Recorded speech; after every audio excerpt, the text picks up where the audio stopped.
Entonces, buenas tardes. Agradecerles por su presencia.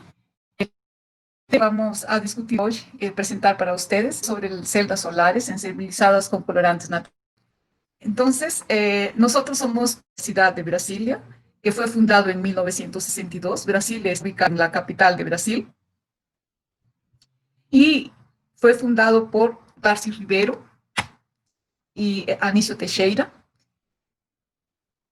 Unos 12 años, ¿no? Hemos fundado los campus cerca de la periferia.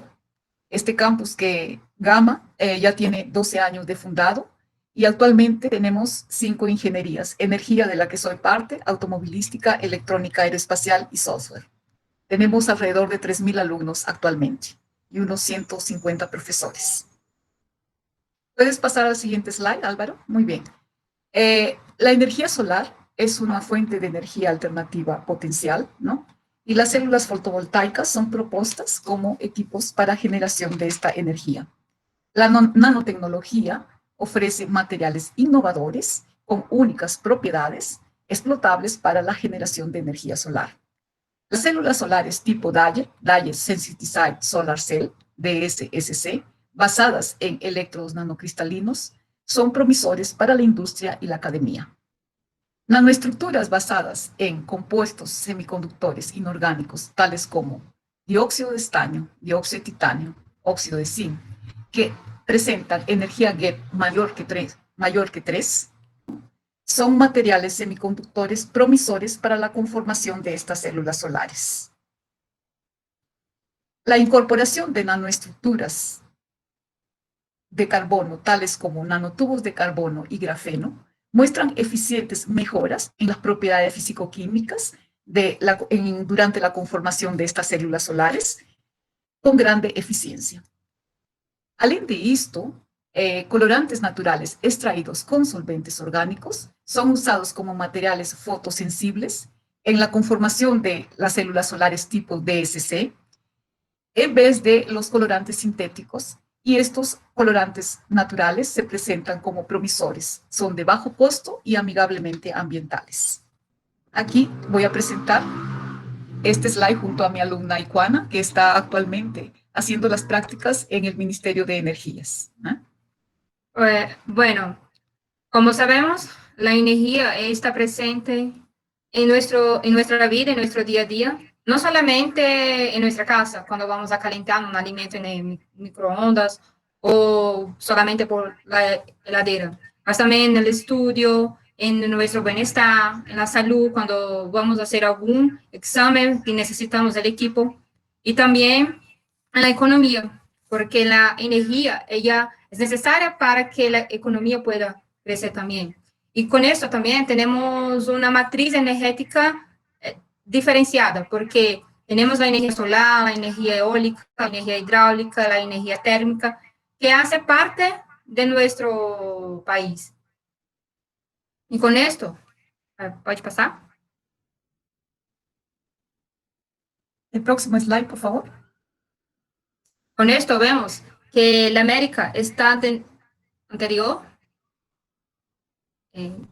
la anterior. Con esto vemos que la América Latina y está cada día más utilizando de esta fuente renovable de energía, que es la solar. Y por eso es importante que se estudie sobre esta fuente para que futuramente podamos utilizarla tranquilamente y de modo más económico. Brasil, como vemos, tiene en operación 339 megawatts de energía eólica. O solar, disculpa. Y Perú tiene actualmente 129 megawatts de energía solar instalada también. Y vemos que México, Chile, Argentina también utilizan de esta energía.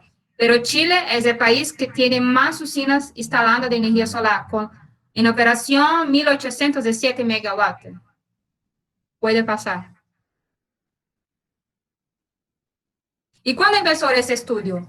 En 1839, Becker estaba en sus laboratorios en una busca y cuando pusiste algunos materiales en exposición a la luz solar, he visto que tenía una cierta corriente eléctrica.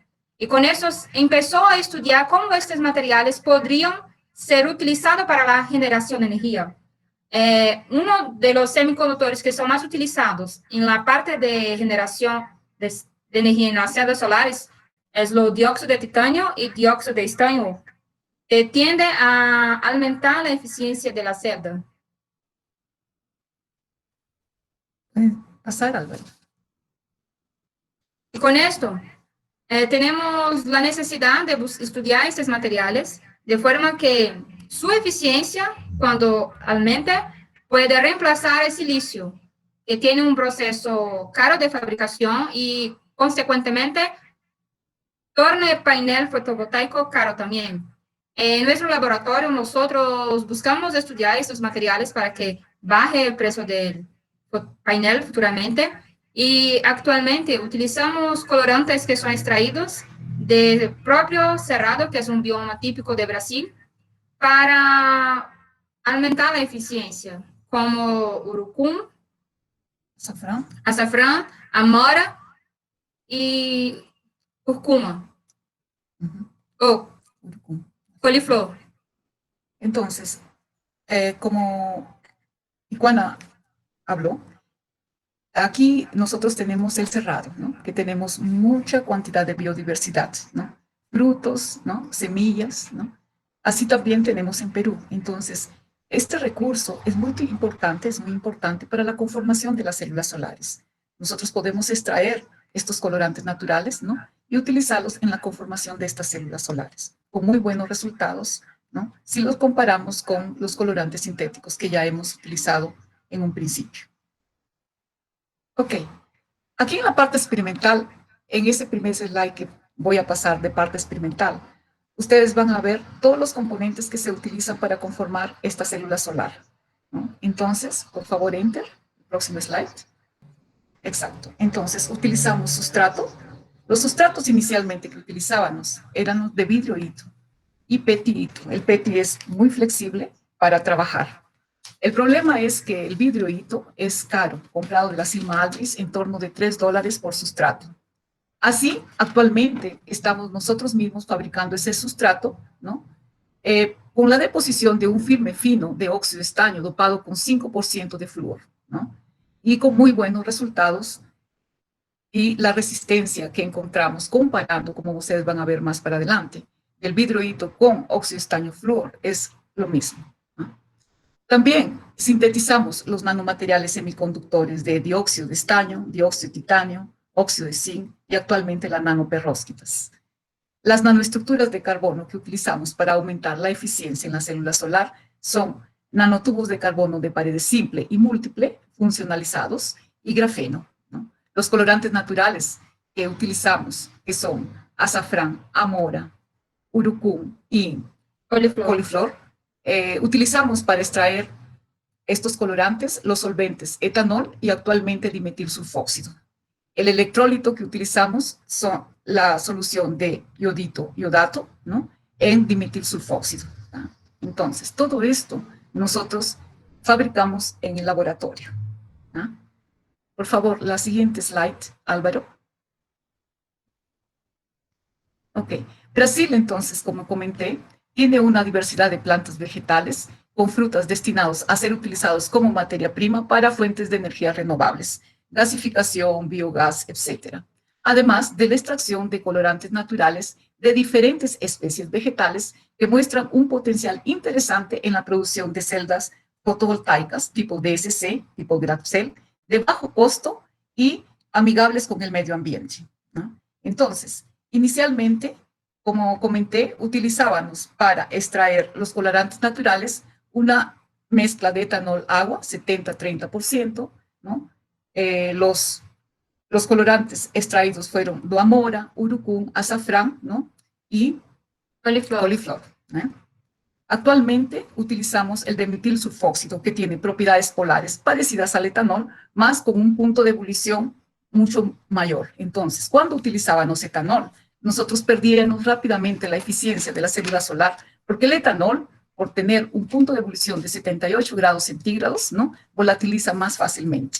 Por favor, el siguiente slide.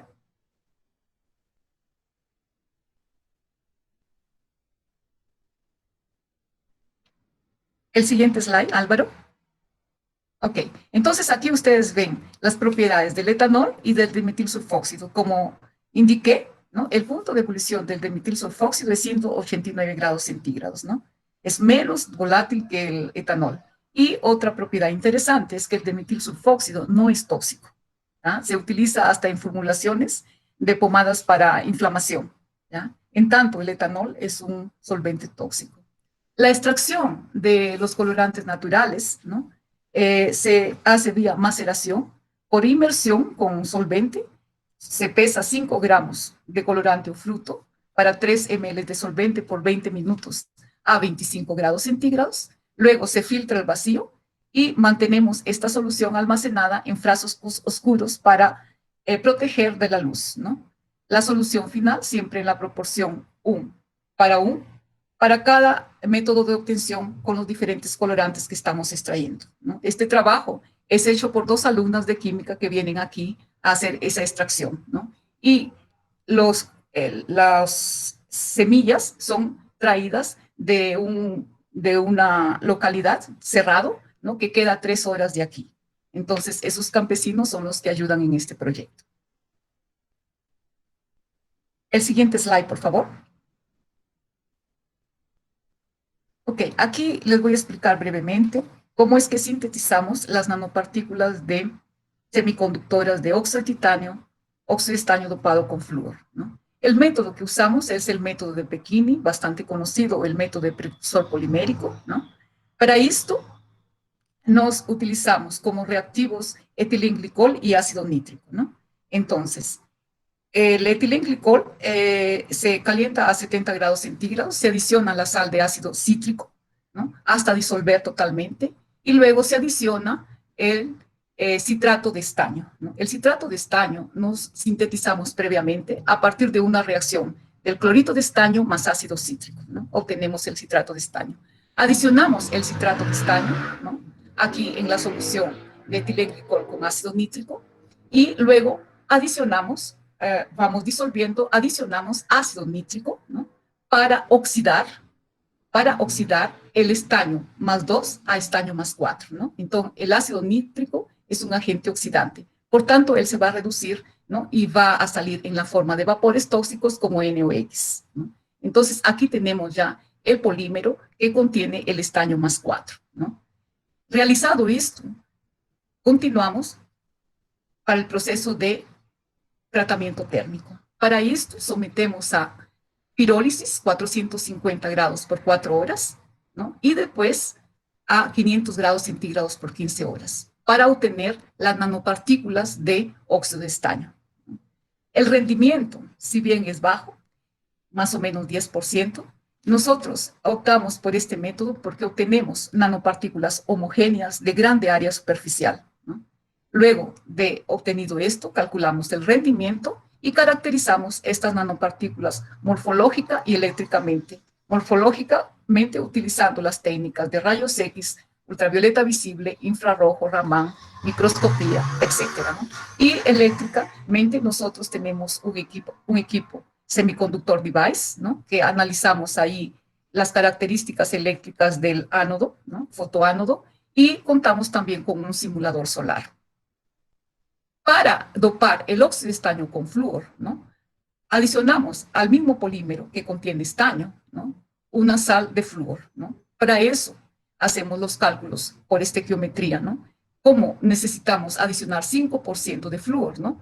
Calculamos en moles de óxido de estaño, que sería 95%, y adicionamos el 5% en peso de la sal, ¿no? Esta sal es bien soluble, ¿no? Dispersamos bien en el polímero y sometemos al mismo tratamiento térmico. De esta forma tenemos las nanopartículas de óxido de estaño dopadas con flúor, que son las que van a reemplazar en el caso halito, son las que utilizamos para preparar el sustrato, ¿no? En el caso de dióxido de titanio, la síntesis de dióxido de titanio, el método es parecido, ¿no? Adicionamos a la mezcla de ácido cítrico con etilenglicol y su propóxito de titanio, ¿no? Sometemos a tratamiento térmico de 700 grados centígrados, porque a esa temperatura obtenemos la fase que nos interesa del dióxido de titanio, que es la fase anastasia, ¿cierto? y caracterizamos morfológica y eléctricamente. Entonces, con este método de Pechini, nosotros elaboramos o sintetizamos las nanopartículas semiconductoras que utilizamos en el ensamblaje de esas células solares. El siguiente slide, por favor. El siguiente slide. Siguiente slide, Álvaro, por favor. Pode passar. Bien. Pronto, volta um. Pasó anterior. dos. El anterior, por favor, slide.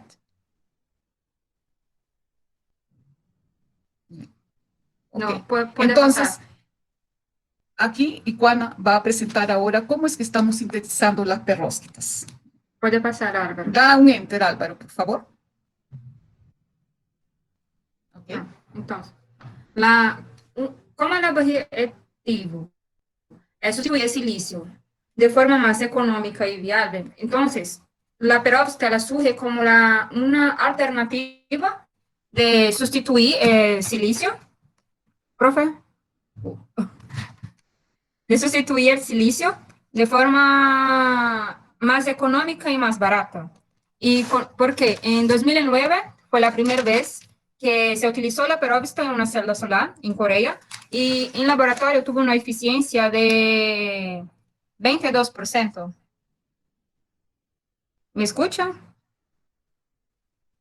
¿Está escuchando? Sí, sí se escucha. Así, gracias. Y con esto, se empezó a estudiar más los métodos de obtención de la celda para que se pueda aplicar en la celda solar, porque la perovskita para celda solar tiene que ser un aleto orgánico e inorgánico. Y nosotros en nuestro laboratorio no conocíamos muy bien la estructura de la titanato de calcio, que es un tipo de perovskita también. Entonces, lo que hicimos, estamos en la literatura, cómo obtener la perovskita, y con eso descubrimos un método cerámico para obtener ese tipo de perovskita. Pero ese tipo no es lo más recomendable para la celda. La celda tiene que ser nanopartícula, tanto que estamos haciendo en el laboratorio, ahora intentando obtener nanoperovskita. Y este método que utilizamos primeramente, que fue el método cerámico, es un método de reacción de estado sólido. En esta reacción, nosotros mezclamos hidróxido de calcio juntamente con dióxido de titanio en una molfariz. Después que lo mezclamos bien, pusimos en una trazón por 30 minutos para que sus partículas sean bien agregadas y lo pusimos en un tratamiento térmico para obtener la estructura tipo perovskita. Y en ese tratamiento pusimos a 1100 grados por 6 horas, con rampa de 1 hora, o por 6 horas, y una rampa de 400 grados por 1 hora. Y un incremento de 5 grados por minuto para obtener este tipo de estructura. En el próximo paso vamos a hacer una nanoperovskita por un método Pechini para conformar la célula solar y testar su eficiencia, de modo que venga a aumentar. Entonces, aquí les voy a mostrar cómo es que nosotros fabricamos el sustrato de vidrio con óxido de estaño dopado con flúor, ¿no? Como les dije inicialmente, comprábamos vidrio con hito o PETI con hito, Dacim Aldrich, ¿no? Y actualmente, después de sintetizar las nanopartículas de óxido de estaño con 5% de flúor, nos dispersamos estas nanopartículas en el solvente dimetilsulfóxido, ¿no? Y encima de vidrio depositamos un filme fino, ¿no? Con esta dispersión de las nanopartículas en dimetilsulfóxido, sea por el método spinner. Aquí un postdoc hizo este spinner, como ustedes ven es un disco duro, lo hemos comprado, lo hemos fabricado aquí mismo, ¿no? Con muy buenos resultados. Y también depositamos por el método de spray, ¿no? Aquí estamos usando un frasco, una forma de spray, ¿no? Entonces, depositamos un filme fino encima del vidrio con esa dispersión de óxido de estaño con flúor, ¿no? En solvente dimetilsulfóxido. Y hemos obtenido muy buenos resultados, como les dije. Aquí estoy presentando el resultado de la resistencia de este sustrato de hoja, que le llamamos aquí de folia. La resistencia del sustrato de vidrio hito más o menos da en torno de 72 ohms por centímetro cuadrado. En el próximo slide vamos a ver cuánto dio el sustrato de vidrio con óxido de estaño flúor 5%. Por favor, Álvaro, el próximo slide. Aquí, en este, ¿no? presentamos las nanoestructuras de carbono, que estamos utilizando para aumentar la eficiencia en la célula solar. Como les dije, utilizamos al principio nanotubos de carbono de paredes simple o múltiple, ¿no? Compramos esto de Asilma Aldrich, más el método de funcionalización lo realizamos en el laboratorio. Así sometemos a reflujo por 6 horas con ácido nítrico 7 molar, ¿cierto? Centrifugamos luego a 3000 revoluciones por minuto, neutralizamos con adición de hidróxido de potasio y obtenemos los nanotubos de carbono, sea de paredes simple o múltiple, funcionalizados. Es decir, nosotros estamos quebrando las puntas, ¿no? ¿Esto para qué? Esto facilita después la deposición de estos nanotubos de paredes simple o múltiple acima del sustrato, aplicando un potencial, ¿no? Este método es un método de electroforesis que escribimos en un artículo, ¿no? Utilizamos un contraelectrodo que puede ser una barriña de acero, ¿no? Y el otro electrodo va a ser el sustrato de hito vidrio, ¿no? En el cual va a ficar depositado estos filmes de nanotubos de carbono. Aplicamos aquí 10 voltios, ¿tá? Para esta deposición. El siguiente slide, por favor.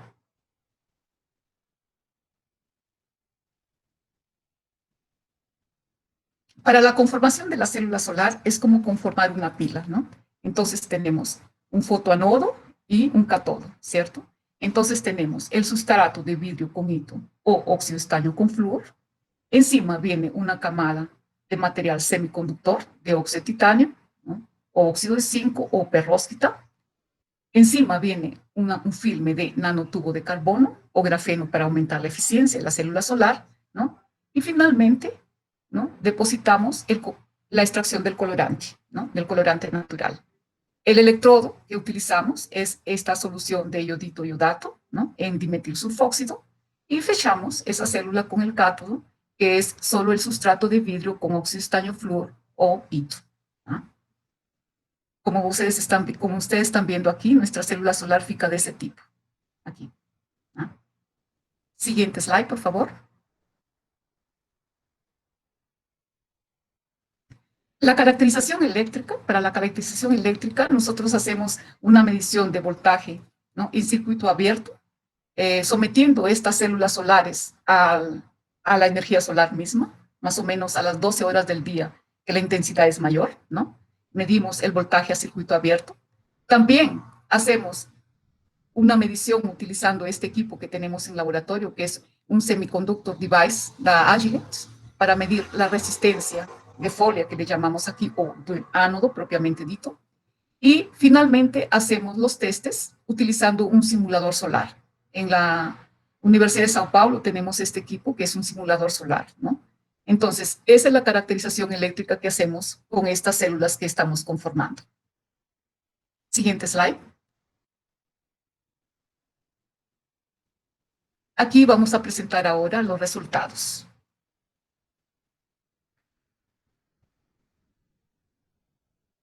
Entonces, la extracción de los colorantes naturales, como ustedes ven aquí, utilizando el solvente etanol, siempre teníamos algunas impurezas, mismo filtrando en vacuo, ¿no? Más utilizando el dimetilsulfóxido, ¿no? Esa extracción de colorantes ficó más limpia, ¿no? Más pura. Entonces, hemos controlado, ¿no? La separación de estas impurezas utilizando el dimetilsulfóxido, ¿no? Aquí ustedes ven la extracción del colorante clorofila, urucum, azafrán y amora. Siguiente slide, por favor.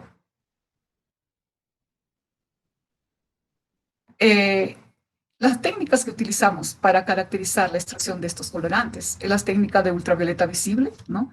Como ustedes ven aquí, ¿no? La estructura química de los colorantes. Nosotros tenemos antocianinas, ¿no? Que es el principio activo, flavonoides. Entonces, el espectro ultravioleta visible de estos colorantes nos dan las bandas de excitación, ¿no? O los grupos cromóforos, ¿no? Asociados a las estructuras químicas de estos colorantes, ¿no? Así, por ejemplo, tenemos aquí, para la clorofila, la banda es en la faja de 610 y 670. Estamos observando aquí el cromóforo de la clorofila, ¿no? Y Similarmente, hemos identificado las bandas, ¿no?, para los otros colorantes, ¿no? Entonces, esta técnica es bastante viable para el control de calidad de la extracción de estos colorantes naturales, ¿cierto? El siguiente slide, por favor. Me olvidaba de decirles que el solvente dimetilsulfóxido y el etanol, ellos absorben en la región ultravioleta, ¿ya? En el caso del espectro infrarrojo, ¿no?, nos tenemos la identificación de los grupos funcionales característicos, ¿no? También identificamos la banda debido a la ligación C-C del benceno y el grupo funcional carbonilo C-oxígeno. Grupo carbonilo, que lo ven ustedes aquí en 1750 más o menos, ¿no? Otro grupo funcional característico en la extracción de estos solventes es el grupo de ligación C, simple enlace oxígeno, que está en más o menos 1025 centímetros a la -1. ¿Ok? Entonces, la caracterización de estos colorantes naturales es vía estas dos técnicas, ultravioleta visible e infravermelho, ¿cierto? ¿Puedes pasar? ¿Puede pasar el próximo slide, por favor? Ok. Como el propósito aquí es ver la eficiencia del colorante encima de la superficie del óxido de titanio, ¿no? Nos impregnamos, ¿no?, este colorante en la superficie de las nanopartículas de óxido de titanio y ustedes pueden ver aquí que la interacción fue bastante eficiente, ¿eh?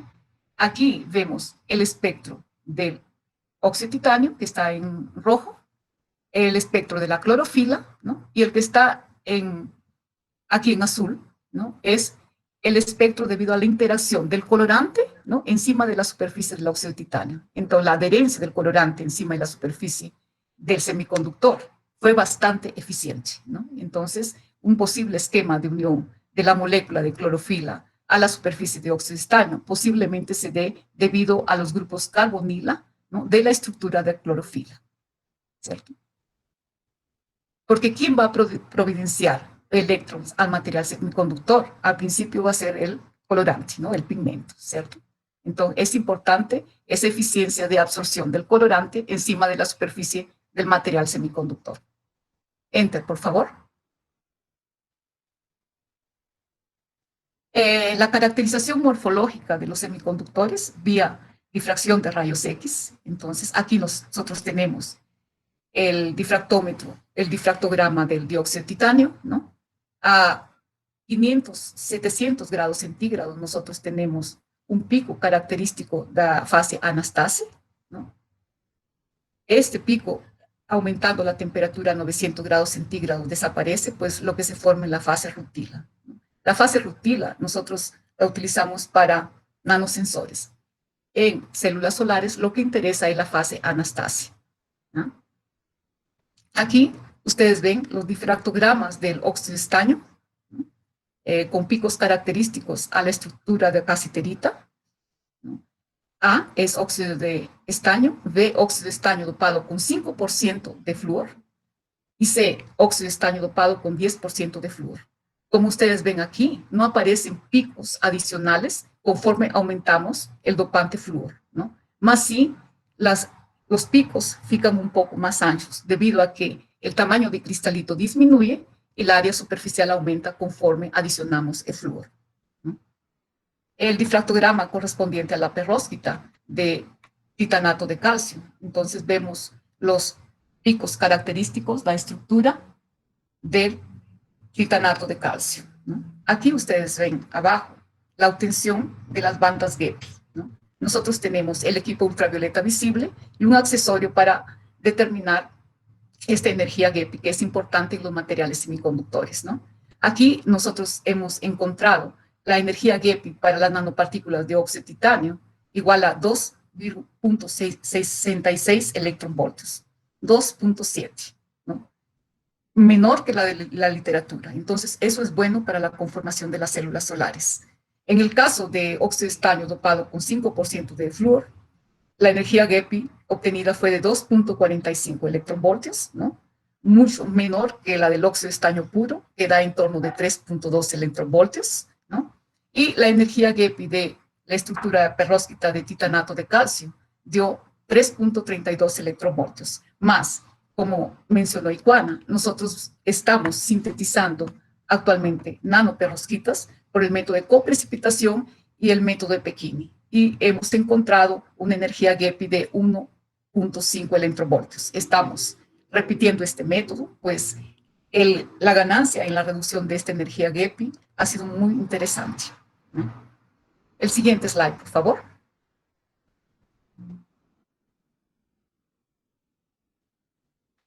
Estos nanomateriales también es posible ser caracterizados utilizando, ¿no?, la técnica infrarrojo, ¿no? Y utilizamos un accesorio que es el drift, ¿no? Entonces colocamos la muestra tal como está y presentamos aquí los espectros obtenidos. Como ustedes ven, lo que ustedes ven aquí es el espectro debido a la superficie del nanomaterial.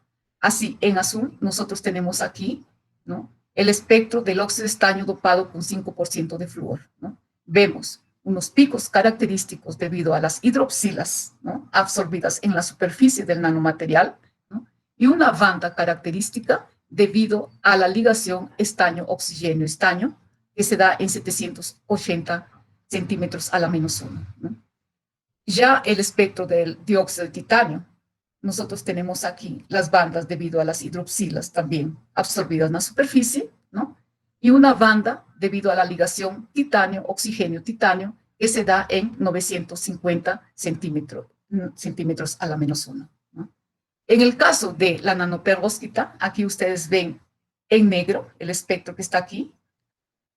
Sin calcinar, se presentan las bandas de hidroxilas, ¿no?, y la banda debido a la ligación titanio-oxígeno. Ya calcinado, estas bandas de hidroxila debido al agua desaparecen, ¿no?, y solo nos queda las bandas de titanio-oxígeno. Porque en la perovskita es bueno evitar la presencia de agua, ¿no? Aquí ustedes ven la microscopía de transmisión, ¿no?, una micrografía de transmisión de las nanopartículas de óxido de estaño. Lo que ustedes ven en puntos aquí son átomos de óxido de estaño, ¿no? El conjunto de estos átomos nos da los planos característicos debido a las nanopartículas de óxido de estaño.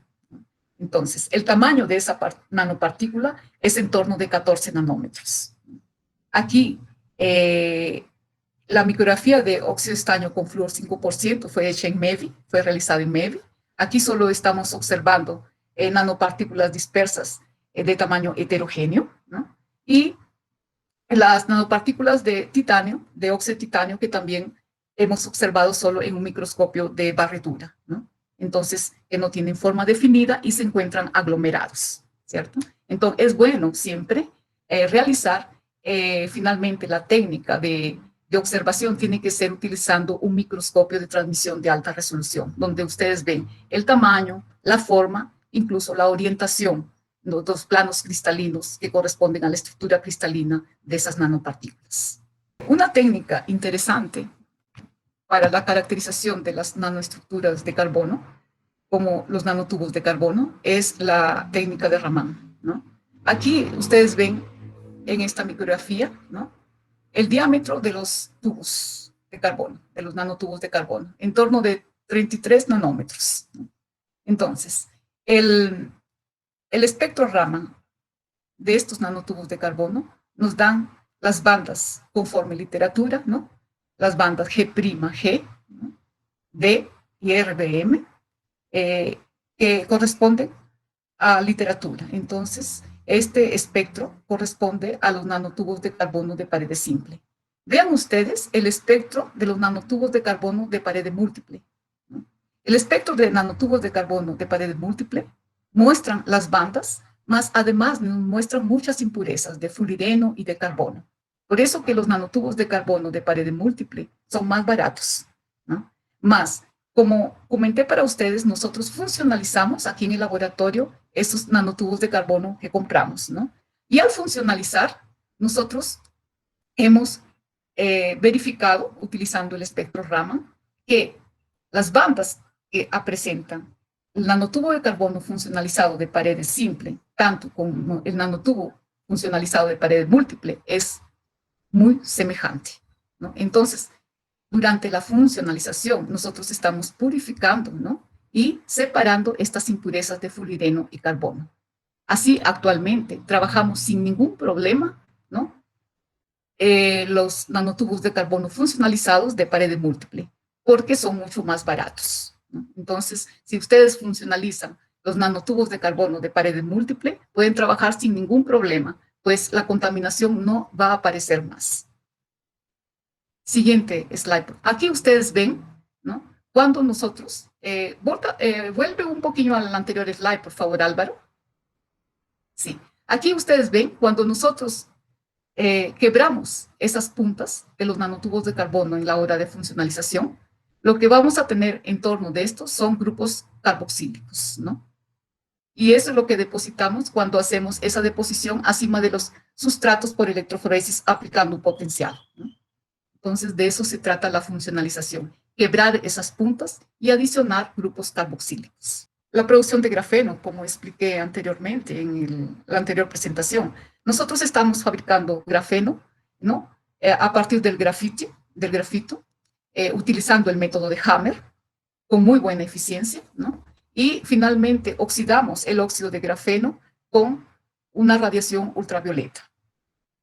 Entonces, la caracterización de ese grafeno lo hacemos utilizando las técnicas de rayos X también. Nosotros vemos aquí el pico característico del óxido de grafeno. El espectro infrarrojo, ¿no? Que nos da las bandas de hidroxila, porque este óxido de grafeno está disperso en agua, ¿no? Y la ligación carbono, dupla ligación carbono. Raman, que es también esencial para el control de la producción de grafeno. Nosotros tenemos las bandas características de G, D y D más G, que nos da, que nos indica, ¿no? La formación de grafeno en forma de una sola hoja, ¿no? Un plano solamente, ¿no? Y la microscopía, que nos está mostrando aquí las hojas, ¿no? De grafeno obtenidas. Nosotros estamos mejorando la técnica para obtener las hojas en un solo plano, ¿no? Aquí están todavía un poco heterogéneas, ¿cierto? Más hemos mejorado el método y ya estamos encontrando las hojas, ¿no? En un solo plano, que es lo deseado en el caso de la obtención del grafeno, ¿cierto? Aquí los resultados de los testes preliminares de una célula conformada por PET-ITO, ¿no? Material semiconductor óxido de zinc. Utilizamos al principio colorantes industriales tipo el acridine orange, ¿no? En solvente etanol. Y conformando esta célula, nosotros hemos obtenido el siguiente resultado. Cuando adicionamos nanotubos de carbono de pared múltiple funcionalizado, obtuvimos 4.5 milivoltios. Cuando adicionamos nanotubos de carbono de pared simple funcionalizado, obtuvimos 10 milivoltios. Ya cuando adicionamos grafeno, vean ustedes la ganancia, obtuvimos 72 milivoltios con el grafeno comercial y 37 milivoltios con el grafeno sintetizado en el laboratorio. Entonces, adicionando nanoestructuras de carbono tipo nanotubos de carbono funcionalizado o grafeno, aumentamos la eficiencia de las células solares. Siguiente slide, por favor. Aquí es lo que les comenté al principio. Aquí nosotros tenemos el sustrato, ¿no? De vidrio hito comercial. La resistencia nos da 72 ohms por centímetro cuadrado, ¿no? Cuando hemos analizado el sustrato, ¿no? Que montamos aquí en el laboratorio de vidrio con óxido de estaño dopado con 5% de flúor, el resultado da 70 ohms por centímetro cuadrado. Entonces, el sustrato de vidrio hito es muy semejante al sustrato de vidrio con óxido de estaño 5% de flúor, ¿no? Así ustedes pueden disminuir los costos, pues este sustrato de vidrio con hito comercial, como les dije, es caro. Aquí en este gráfico estamos presentando el resultado de una célula solar conformada por sustrato, ¿no? Nanopartículas de óxido de titanio sin nanotubos de carbono nos da una resistencia de 3 kiloohms. Ya cuando adicionamos, ¿no?, nanotubos de carbono de pared simple funcionalizado, la resistencia cae a 1.8 kiloohms. Quiere decir que él es más conductor, ¿no? La resistencia disminuye, la conductividad aumenta, ¿cierto? Estos trabajos ya los hemos publicado en algunas revistas. Por favor, el siguiente slide.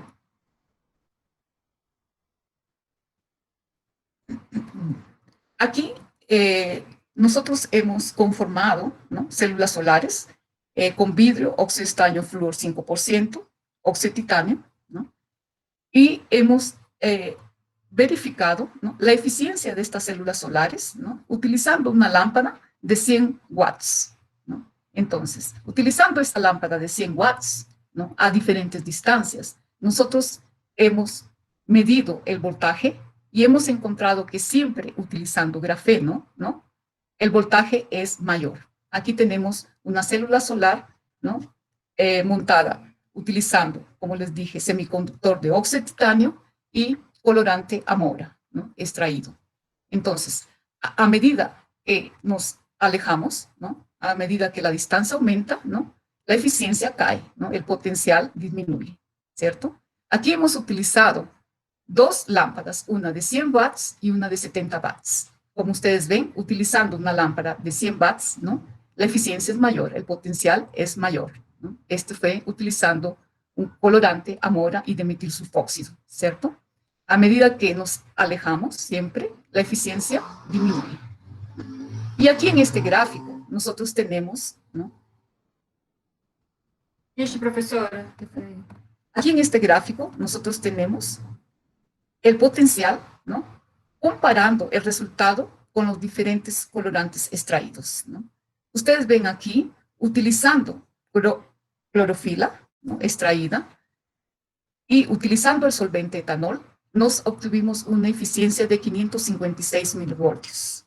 Ya utilizando el solvente dimetilsulfóxido, la eficiencia aumentó a 635 milivoltios, ¿no? Entonces, aquí, quien dio la mejor eficiencia es la clorófila extraído de las hojas de coliflor, ¿cierto? Aquí ustedes tienen urucum, ¿no?, azafrán y amora. Con todo, la eficiencia utilizando el solvente dimetilsulfóxido fue mayor. Esta medida fue utilizando la energía solar a las 12 horas del día, ¿no?, y un multímetro. Aquí, este es el resultado de la caracterización eléctrica, utilizando nuestro equipo aquí que mostré, el semiconductor de Agile, ¿no? Entonces, ustedes ven aquí la célula solar, ¿no? El método es de 4 puntos. Y aquí tenemos los resultados resumidos, ¿no? Utilizando amora, dimetilsulfóxido como colorante, sustrato, vidrio, óxido de estaño, flúor y nanopartículas de dióxido de titanio, nosotros tenemos con amora y dimetilsulfóxido el potencial fue de 395. Ya cuando adicionamos el grafeno comercial, vean ustedes que el potencial aumenta casi el doble, 640 milivoltios, ¿no? Utilizando la amora con el grafeno producido en el laboratorio, hemos encontrado 975 milivoltios, cerca de 1 voltio, ¿no? Ya amora con nanotubos de carbono funcionalizados de paredes simples, el potencial baja un poquito a 825. Amora con nanotubos de carbono de pared múltiple, el potencial es un poco menor que con el potencial conseguido con los nanotubos de carbono de pared simple, que es de 800, ¿no? Entonces, amora con grafeno producido y solvente etanol, ¿no?, el potencial es bien bajo, 425. Entonces, aquí ustedes ven, ¿no?, la mejor eficiencia que hemos obtenido es utilizando el solvente dimetilsulfóxido, que fue de 970 milivoltios, ¿no? El urucum ya dio un potencial menor, ¿no?, con grafeno producido y dimetilsulfóxido, 528 milivoltios, ¿no? Y la clorofila con el grafeno producido y dimetilsulfóxido dio 860 milivoltios, ¿no? Entonces, el resultado utilizando dimetilsulfóxido y adición de grafeno, ¿no?, aumentó altamente la eficiencia de estas células solares, ¿no? Casi duplicó el resultado en voltios. Entonces, estamos llegando próximo a 1 voltio para una célula de 3 por 3 centímetros, ¿no? El último resultado que hemos obtenido utilizando la perovskita en vez del óxido de titanio ha sido de 162 milivoltios, y es porque esta técnica es una técnica de obtención mecánica, ¿no? Más, como les digo, estamos sintetizando vía Pechini o vía Sorgel para obtener mejores resultados. Cuanto menor la energía GET, la eficiencia va a ser mejor. ¿Okay? El siguiente slide, por favor. Y aquí estos resultados, ¿no? Es cuando utilizamos el simulador solar. Entonces, aquí tenemos el resultado de una célula solar, ¿no? De amora con grafeno. Entonces, ustedes saben que el comportamiento de esto es tipo un diodo, ¿no? Un diodo que tiene que pasar debajo de cero, ¿entienden? Aquí nosotros tenemos el resultado aquí, ¿no? La amora más grafeno. Aquí, de urucum con grafeno en negro, está más oscuro, y urucum con nanotubos de carbono, ¿no? De pared múltiple en rojo. Entonces, más eficiente es utilizando el grafeno, ¿no? Y aquí el resultado con la clorofila, ¿no? Más grafeno. Entonces, el comportamiento, como les dije, es similar a la de un diodo, ¿no? En el próximo slide tenemos una tabla con los resultados obtenidos con estas medidas con el simulador solar. Enter, por favor. Entonces, aquí en esta tabla está el resumen de los resultados. Vean ustedes aquí, con amora, nosotros tenemos un potencial de circuito abierto de 0,35, ¿no? Sí. Una intensidad de corriente de cortocircuito de 0,3436, un factor de forma de 85%, y una eficiencia de 0,58%. Ya con la clorofila, estamos obteniendo una eficiencia de 0,75%, mejor que el de la literatura, que llegaba a 0,35%. Sí. Urucum más grafeno, la eficiencia fue baja, 0,25%, y urucum con nanotubos de carbono disminuyó un poco más que con grafeno, que fue de 0,16%.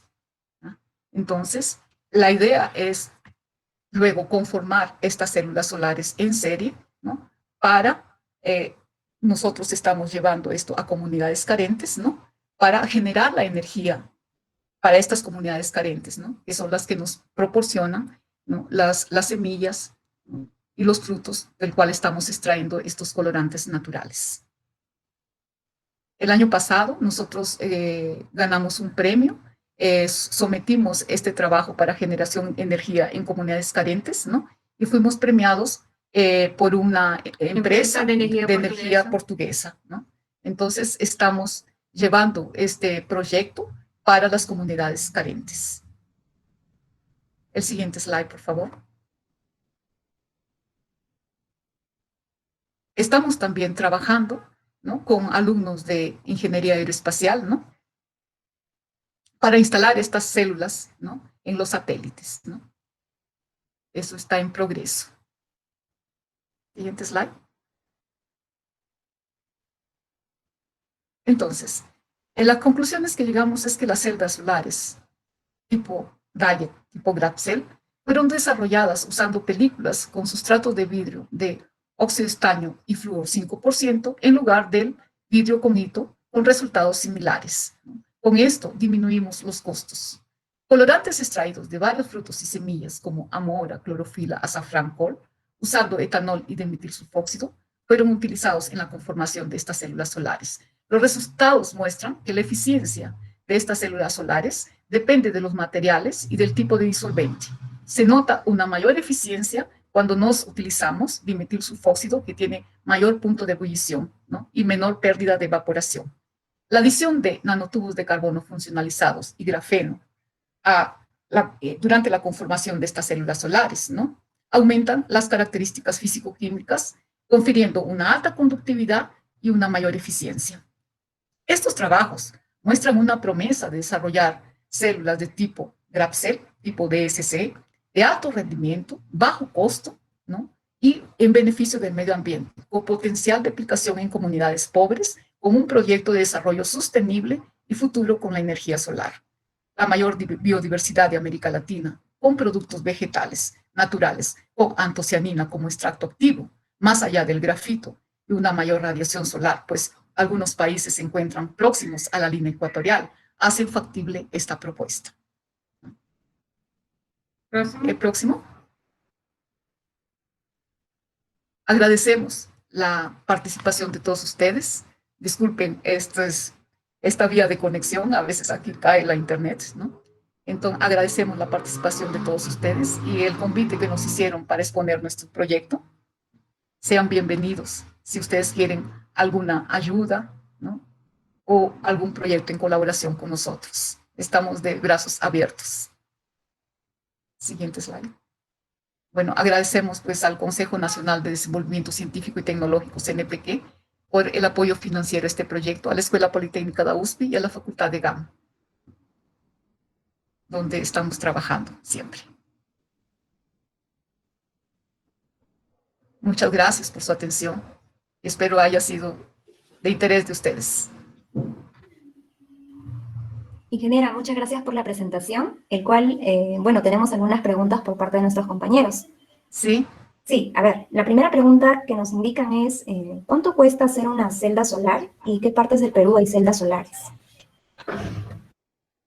¿Cuánto cuesta hacer una celda solar? Sí. Ya. Ok, la eficiencia energética la tiene aquí Juana, porque nosotros presentamos ese proyecto el año pasado. Sí. Sale en torno del costo de cada célula solar. 12 centavos cada uno. 12 centavos de dólar cada célula solar. No, reales. Reales. 12 centavos. 12 reales. centavos.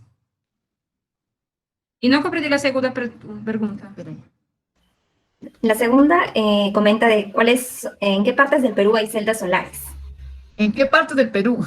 Es que yo tengo muchos años aquí, más yo escuché que habían unos proyectos de celdas solares en Perú, más realmente vivo muchos años aquí, ¿no? Y solo nos hemos informado por la literatura cuando pasamos el mapa.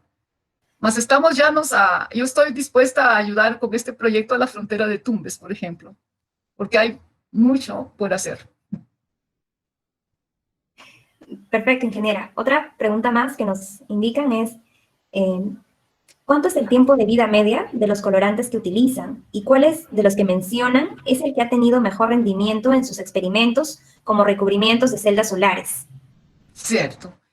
Como le dije, antes usábamos el etanol, ¿no? El etanol disminuye la eficiencia porque él evapora fácilmente y se degrada fácilmente, ¿no?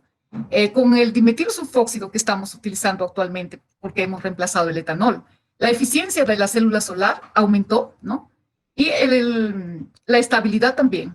Entonces, normalmente esos colorantes extraídos, cuando usted los almacena en frascos oscuros, ellos tienden a estabilizar más o menos por unos 3 meses. Usted puede trabajar con esos colorantes sin ningún problema.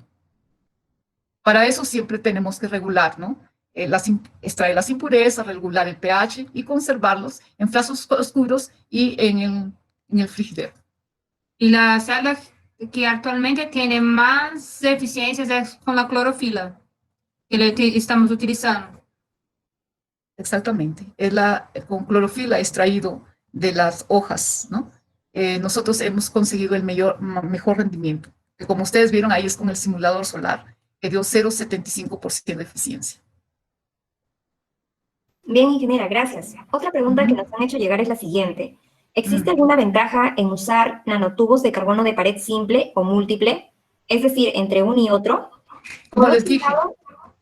Sí. Por otro lado, en su grupo ustedes fabrican grafeno o compran grafeno. Fabricamos, sí. Ajá. Ok. Vea, cuando expliqué, si ustedes analizan por Raman, nanotubos de carbono de paredes simple, ¿no? Y múltiple, ustedes van a ver, ¿no? En el espectro Raman que aparecen muchas contaminaciones, como les dije, de fullereno y carbono, en los nanotubos de carbono de pared múltiple. Pero como nosotros funcionalizamos esos nanotubos, ¿no? Quebramos las puntas, nosotros purificamos durante esa funcionalización esos nanotubos de carbono. Entonces, después, cuando analizamos por Raman los nanotubos de carbono funcionalizado, La respuesta del nanotubo de carbono simple es muy similar a la respuesta del nanotubo de carbono de pared múltiple, ¿no? Entonces, ustedes consiguen purificar, digamos así, los nanotubos de carbono de pared múltiple. Realmente, el nanotubo de carbono de pared múltiple es mucho más barato, pero inicialmente tiene muchas impurezas. Entonces, de ahí la ventaja de funcionalizar también esos nanotubos. Grafeno fabricamos en el laboratorio por el método de Hammer, ¿no? Utilizando grafito como materia prima. Y el método de Hammer que nos indica utilizar reactivos para oxidar el óxido de grafeno, ¿no? Entonces utilizamos permanganato, peróxido de hidrógeno, ¿no? Y sal de nitratos de sodio. Bien, ingeniera, gracias. Otra pregunta es, Mm. ¿existe alguna ventaja o desventaja en la elección del substrato? ¿O qué tipo de sustrato es el ideal para tener más ventajas? ¿Y cuál sería el menos ideal para los objetivos propuestos? Sí. Entonces, si usted revisa la literatura, el sustrato que más se usa es óxido de estaño, ¿no? Dopado con titanio, con indio, que sería el lito, ¿no? Entonces, vidrio, hito. Pero, como les dije, usted va a encontrar el mismo resultado si reemplaza el lito por óxido de estaño dopado con flúor 5%, y eso usted lo puede hacer en el laboratorio. El costo va a ser bien menor, ¿no? ¿Y por qué? Porque para la deposición de sustratos de vidrio con hito, ¿no? Se utilizan pues técnicas más avanzadas de plasma, ¿no? O CVD. Entonces, nosotros mismos estamos fabricando los sustratos, pues nosotros sintetizamos el óxido de estaño con flúor, como les dije, depositamos un filme fino encima del vidrio y encontramos los mismos resultados que utilizando hito, ¿no? Con un bajísimo coste. La ventaja es esa, el costo-beneficio. Perfecto, ingeniera. Otra pregunta más, nos indican, ¿los colorantes de los frutos generan algún tipo de descomposición? En realidad, todo depende, como les digo, la descomposición depende del solvente, ¿no? Cuando nosotros comenzamos utilizando en la extracción del colorante una mezcla de etanol y agua, el agua se degrada fácilmente, entonces se descompone fácilmente. Entonces, no utilizar agua, ¿no? Después, cuando adicionamos ese colorante extraído en la conformación de la célula solar, ¿no? El solvente etanol se evaporaba fácilmente, entonces la celda perdía eficiencia. Después de 3 horas, ¿no? La eficiencia disminuía. Eso lo hemos resolvido reemplazando ese solvente con dimetil sulfóxido, que es un solvente polar, ¿no? Con características parecidas al etanol, más que tiene mayor punto de ebullición. Entonces, ahí estamos conservando bien tanto el solvente como manteniendo la eficiencia de la célula solar. Entonces, el solvente extrae estos colorantes naturales, se muestra bien estable. Entonces, usted puede guardar esa extracción, como les dije, en frascos oscuros, en el frigider, y durante 3 meses no se degrada. Bien, ingeniera, gracias. Una última pregunta que nos han hecho llegar es la siguiente. ¿En qué aplicación tiene esto relacionado a la minería? A la minería. Es porque el área de minería, nosotros estamos trabajando con la parte de la perovskito, que es un minero que es encontrado en la naturaleza y se puede aplicar después de un tratamiento térmico a seda solar. Vea que también los materiales semiconductores, digamos, dióxido de titanio o óxido de estaño, ¿no? Se extraen de los minerios, ¿no? La idea es avanzar con técnicas de síntesis. Nosotros podíamos evoluir, por ejemplo, utilizando agitación mecánica, ¿no? Con esferas de circonio, a partir de óxido de estaño comercial para llegar a la frontera de nano, ¿no? Con todo, esa vía sería la más barata. Con todo, necesitamos áreas superficiales grandes, ¿no? Y nanopartículas homogéneas. Por eso es que todavía persistimos en utilizar el método de Pekine o el método de coprecipitación, ¿cierto? Más la minería tiene mucho por hacer en ese aspecto. Yo creo que hasta fabricar las nanopartículas de óxido de estaño, óxido de titanio, no habría ningún problema.